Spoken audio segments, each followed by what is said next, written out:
So there are some disadvantages to crowns, but otherwise they're quite important things. Camilla will be known as Queen Consort as she continues her own loyal service. A name keeps surfacing in hushed royal conversations, whispered through legal chambers and Windsor's corridors with equal parts awe and resentment. Charlotte, not William, not Charles. Charlotte, a 9-year-old girl who in February 2026 became the designated future custodian of one of Queen Elizabeth II's most emotionally significant private estates. An estate unlisted in any public registry. An estate whose transfer sent shockwaves through royal walls that senior staff are still processing.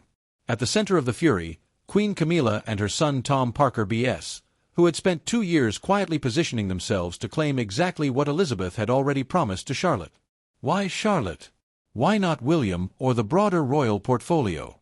Why write a private covenant witnessed in secret naming a child as guardian of a property worth far more than its land and buildings?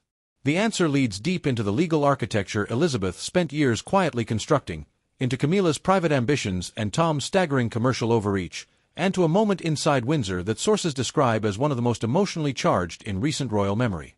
This was not simply an inheritance dispute. It was a declaration written by a grandmother who saw further into the future than anyone around her ever realized. The estate nobody knew existed. Let's begin with the estate itself. Nestled deep within the Chiltern Hills, straddling the ancient border between Oxfordshire and Buckinghamshire, sits a property that has no public registry listing, no ceremonial history, and no official acknowledgement in any royal record available to the general public. It was purchased quietly by King George V/6 in 1944 during the final desperate year of the Second World War. A strategic acquisition made not for grandeur or prestige, but for preservation. The intention was simple and profound. Create a private sanctuary insulated from parliamentary scrutiny, immune to the volatility of public life, and capable of holding the most sensitive threads of royal history safely across generations. For over 8 decades, this estate did exactly that. And Queen Elizabeth II, who inherited it, along with the weight of everything her father had built, chose not to introduce it to the world. She chose instead to deepen its silence. She visited privately. She expanded its archival chambers. She walked its cedar groves in the company of almost no one until William. Between 2017 and 2021, sources with knowledge of the Queen's private schedule confirmed that Prince William made a series of quiet, unannounced visits to this estate. Not as an heir performing a duty, not as a public figure managing an appearance, but as someone genuinely invested in what the place contained and what it represented. He catalogued wartime naval dispatches. He reviewed personal royal correspondence from the Second World War. He refiled hundreds of letters written by soldiers who never came home. He repaired the moisture control systems inside archival chambers where temperature and humidity could mean the difference between preservation and irreversible loss. Think about what that means for a moment. No cameras, no press release, no credit. Just a future king alone in a vault protecting something that the world didn't even know existed. Queen Elizabeth noticed in a handwritten annotation discovered within the estate's covenant trust. She wrote these words with total clarity of intent. He will inherit more than the crown. He will inherit the silence that preserved it. And here is where Charlotte enters the picture. Because Elizabeth was not only thinking about William, she was thinking about what came after William. She was thinking about the generation that would carry the monarchy into the second half of the 21st century. And she had been watching that generation with the same quiet precision she applied to everything. What Elizabeth saw in Charlotte, there is a reason monarchs study their grandchildren carefully. They are the living answer to a question that every sovereign must eventually confront. Who do I trust with the things that cannot be replaced? Queen Elizabeth had spent decades watching the royal family navigate ambition, scandal, media pressure, and internal fracture. She had watched relationships fracture and reputations collapse. She had seen what happened when royal heritage was treated as a personal asset rather than a shared responsibility. And in Charlotte, sources close to the royal household suggest she saw something that reassured her in a way that was both personal and institutional. Charlotte's composure, her seriousness. The way she conducted herself at public engagements, even at a very young age, present, attentive, unbothered by the performance of it. The way she listened at formal events when every child her age might have been distracted.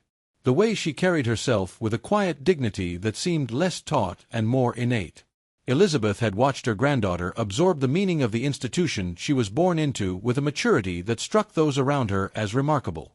And the Queen, who had herself been shaped into a sovereign in the shadow of war and family upheaval, recognized something she deeply valued: gravity, steadiness, the instinct to protect rather than exploit. This is not speculation. This is reflected in the language of the private covenant that named Charlotte as future designated custodian, a legal document that went through the Queen's personal solicitor and a constitutional advisor and was witnessed by a notary from the royal archives. The covenant was not filed publicly. It was sealed, dated, and stored in the Queen's private legal archive under a classification that would only be surfaced upon activation. Activation triggered by conditions the Queen had specified in advance. Those conditions were now met. The legal architecture nobody could break. To understand why Camilla and Tom's ambitions ultimately failed so completely, you need to understand how Queen Elizabeth built the legal structure around these estates. Because she did not simply write a will, she constructed a fortress.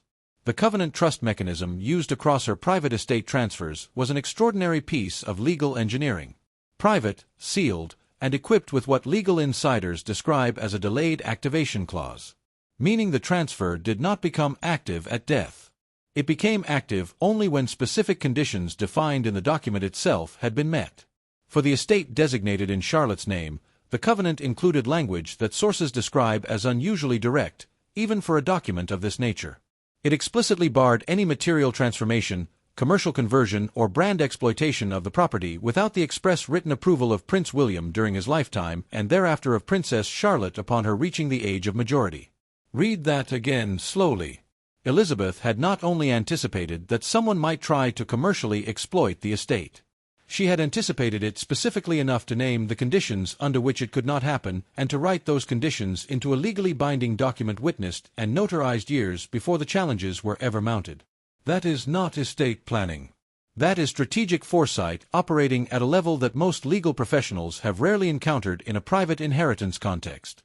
When the sealed transfer documents were formally released and circulated on the morning of February 3, 2026, senior royal legal advisors described the reaction inside certain parts of the household as somewhere between stunned silence and barely contained outrage because Camilla had been expecting something very different.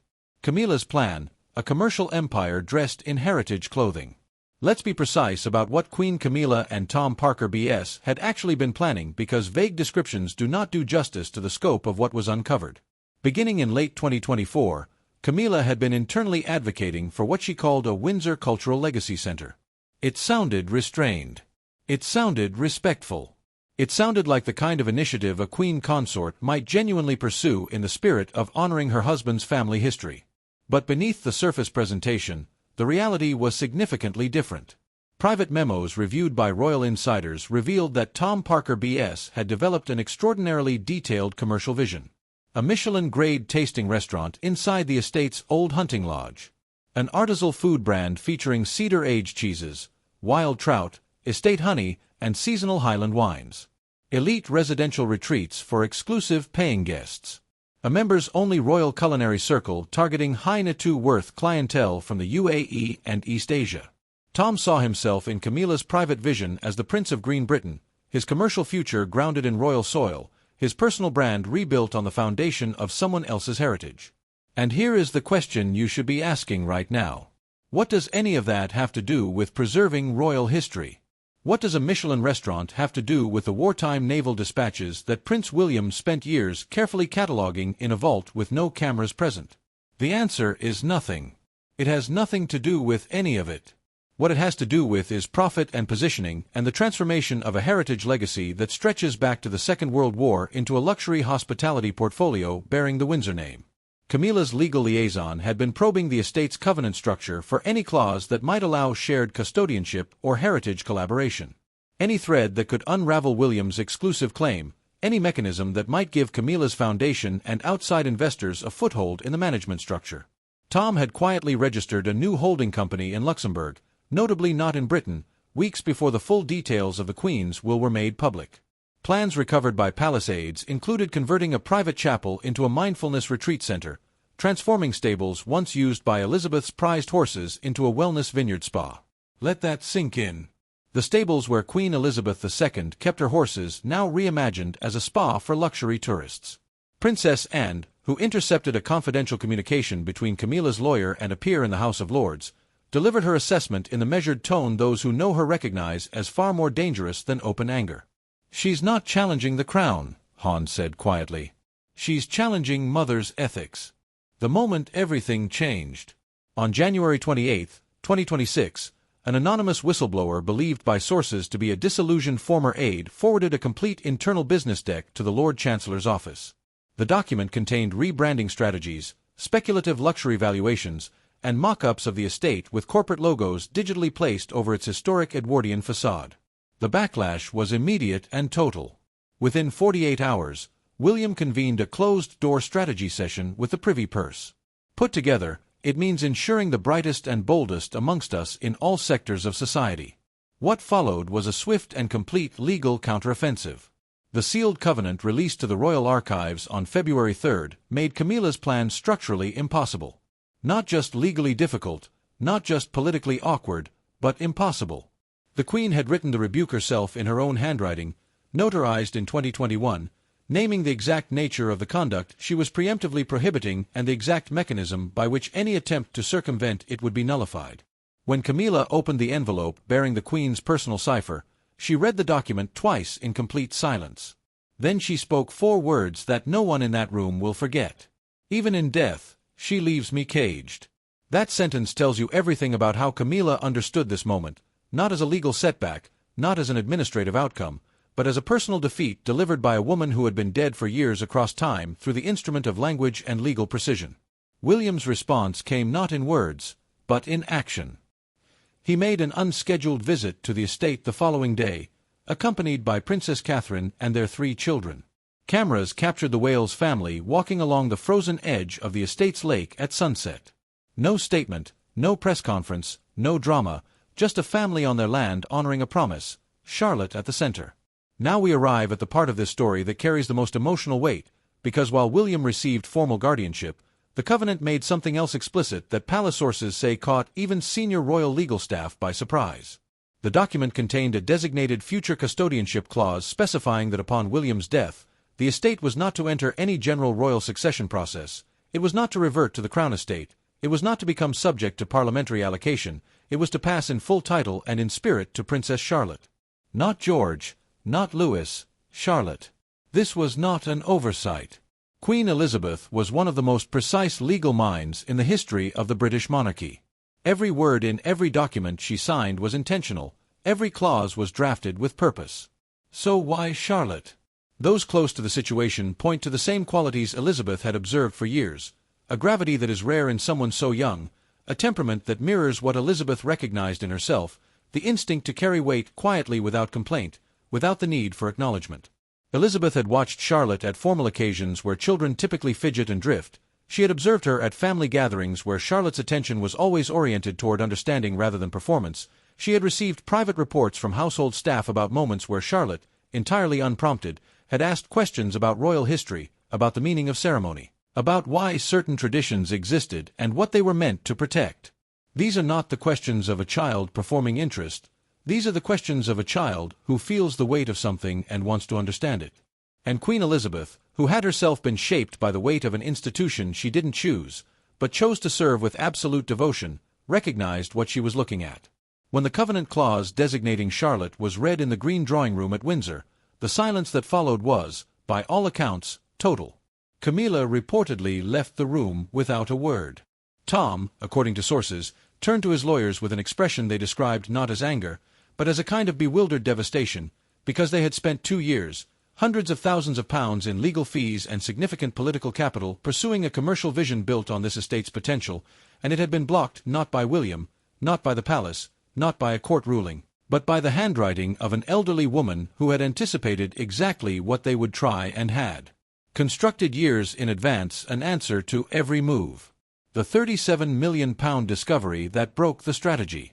If Camilla's commercial plans were ambitious, what happened with the Greenheath estate struck at something even more fundamental, the financial strategy underpinning the entire operation. Greenheath was a vast stretch of undeveloped woodland spanning over 500 acres. Camilla had misread the sealed section of Elizabeth's will, assuming Green Heath was a ceremonial plot or underused hunting ground. She had been quietly building commercial partnerships around it for over a year: Dubai investors, a French spa conglomerate, plans for a media-branded culinary wellness center. The promotional events were already being designed, elite society invitations were being drafted, organic wines and locally sourced produce were being selected for showcase events with foreign dignitaries. And then the full extent of Green Heath's legal status was revealed. Accompanying the land was a £37 million private trust quietly accumulated through decades of strategic financial transfers personally approved by the Queen, growing invisibly in the background for years. The discovery of this fund destroyed the commercial calculations entirely, and it did something else. It revealed the degree to which Camilla's team had been operating on incomplete intelligence, assuming they knew the shape of the financial landscape when in reality they had only ever seen the surface. Tom Parker B.S. had promised investors a return built on an asset he didn't fully understand. Camilla had made assurances to financial partners about royal endorsement she did not have authority to give. The entire structure of their plan rested on a foundation that had already been legally sealed before the first meeting with a Dubai investor was ever arranged. When Princess Anne, acting on behalf of the Crown Trust Authority, completed the asset transfer on January 30, 2026, William received both the estate and the trust. That evening, a sealed letter arrived at Clarence House containing something nobody had anticipated: a private audio recording of Queen Elizabeth herself in her own voice, explaining her wishes for Green Heath. The estate was to serve exclusively as a legacy zone for environmental education, child rehabilitation initiatives, and educational stewardship under the direct patronage of William and Catherine, not a spa, not a restaurant, not a luxury hospitality brand, a place of learning, a place of healing, a place of stewardship. That is who Elizabeth was. And that is precisely what Camilla's team had failed entirely to account for. The anticipatory obstruction clause. There is one more legal element in this story that deserves its own moment of attention because it represents perhaps the most extraordinary piece of legal preparation in the entire sequence of events. Buried within the private will under a clause titled anticipatory obstruction was language that nullified any challenge to the estate transfers by individuals outside the Windsor bloodline or married into the family after 2010. The precision of that date is not accidental. The year before William and Catherine's engagement was announced, the year before the family line Elizabeth was protecting began to crystallize into the shape she intended for it. The clause effectively barred Queen Camilla, who married into the family in 2005, from any legal standing to challenge the transfers. When this clause was read aloud in the green drawing room, the room fell entirely silent. Camilla stormed out. Tom reportedly turned on his lawyers in frustration, and Princess Anne, who had been sitting quietly throughout the reading, turned to King Charles and said with perfect composure, "I always knew this day would come." King Charles, for his part, did not escalate publicly, but he issued a private warning within 48 hours of Camilla's team floating the idea of challenging Elizabeth's mental clarity at the time of the deed, an attempt in essence to posthumously attack the Queen's competence in order to invalidate her decisions. His message was unambiguous. Any attempt to undermine Elizabeth's will would be treated as sedition against the Crown's memory. The attempt was dropped. The legal appeal was abandoned. The Luxembourg Holding Company was quietly dissolved. The child at the Watchtower. On the evening that William, Catherine, George, Charlotte, and Louis visited Oakage Estate for the first time as its stewards, something happened that those present say they will carry with them for the rest of their lives. George climbed to the top of the old Watchtower ruins, looked out across the frozen estate in the fading light, and turned to his father with a question. "Will this be ours forever?" William looked at his son for a long moment before answering. "As long as we protect it." Charlotte, standing nearby with a leather-bound journal she had been given to record her observations of the estate, wrote something down. Nobody who was present will say what she wrote, but those who know her suggest it was exactly the kind of question a child with a serious mind would ask herself on an evening like that, in a place like that, holding the journal of a great-grandmother she never met, but had clearly already started to understand what this story actually means. Step back from the legal details and the estate names and the holding companies for a moment and ask yourself the real question. Why did Queen Elizabeth feel this level of protection was necessary? She was a woman who had spent her entire reign choosing restraint over confrontation, diplomacy over declaration. She did not build legal fortresses around ordinary matters. She did not anticipate obstruction in writing unless she had genuine, specific, documented reasons to believe that obstruction was coming. The answer to why she built what she built is ultimately not flattering for those who forced her hand. Within her own family, within the institution she had devoted her entire life to, she had identified actors whose priorities were not legacy, not service, not the welfare of the monarchy's future. They were commercial, they were personal, they were about brand building, financial positioning, and the transformation of 7 centuries of royal heritage into a hospitality portfolio. And she responded to that recognition the only way she knew how, not with confrontation, not with public statements, but with the quiet, irrevocable language of sealed trusts, notarized covenants, and a grandmother's handwritten certainty. She chose William because he had spent private weekends in archival vaults cataloging letters that no camera would ever film. She chose Charlotte because she saw in that young princess the same qualities she had spent her entire life trying to embody, not the desire for power, not the hunger for recognition, the willingness to protect what matters, even when the protection is invisible, even when no one is watching, even when the weight of it is carried entirely in silence. The inheritance that cannot be taken. On the morning of February 3, 2026, pale winter sunlight crossed the frosted hedge of Windsor Great Park, and a new chapter of royal history had already been written, not in ceremony, not in proclamation, in the quiet, irrevocable language of a covenant that had waited years to speak. Tom Parker B.S. withdrew from public appearances, citing stress-related fatigue. His holding company was dissolved. His investors dispersed. Camilla's PR team issued a single careful line. Her Majesty Queen Camilla regrets the recent developments and supports the King's reaffirmation of the late Queen's legacy. A statement so restrained, so deliberately neutral that it communicated nothing, and in communicating nothing, communicated everything. William did not issue a statement. He signed a charter. He walked with his children. He answered his son's questions about history with the patience of a man who understood what it meant to be entrusted with something precious. And Charlotte carried her journal, absorbing every detail, learning the weight of what she had been given by a woman who had decided years before Charlotte was old enough to understand why, that she was the right person to carry it forward. Queen Elizabeth II built a legal fortress, but what she really built was something no clause can contain and no holding company can register. She built a line of succession defined not by blood alone, but by character, by the willingness to walk quietly into a vault and repair what is broken when no camera is watching, by the instinct to protect rather than profit, by the understanding that the most valuable inheritances are not the ones measured in acres or pounds, but in the weight of a promise kept across generations. Charlotte has that promise now, and based on everything Queen Elizabeth saw in her, based on the precision and care with which she designed the covenant that carries Charlotte's name, she always knew she would. If this story moved you, share it with someone who understands the difference between legacy and ambition. Drop your thoughts in the comments below, because the chapter written by Queen Elizabeth may be closed, but the story of what Charlotte does with the trust she's been given is only just beginning. The monarchy under King Charles III, Prince William and Princess, and has signaled a clear message: duty, transparency, and accountability are no longer optional, they are essential for the survival of the crown. So, can the monarchy truly justify exiling its own family members in the name of survival?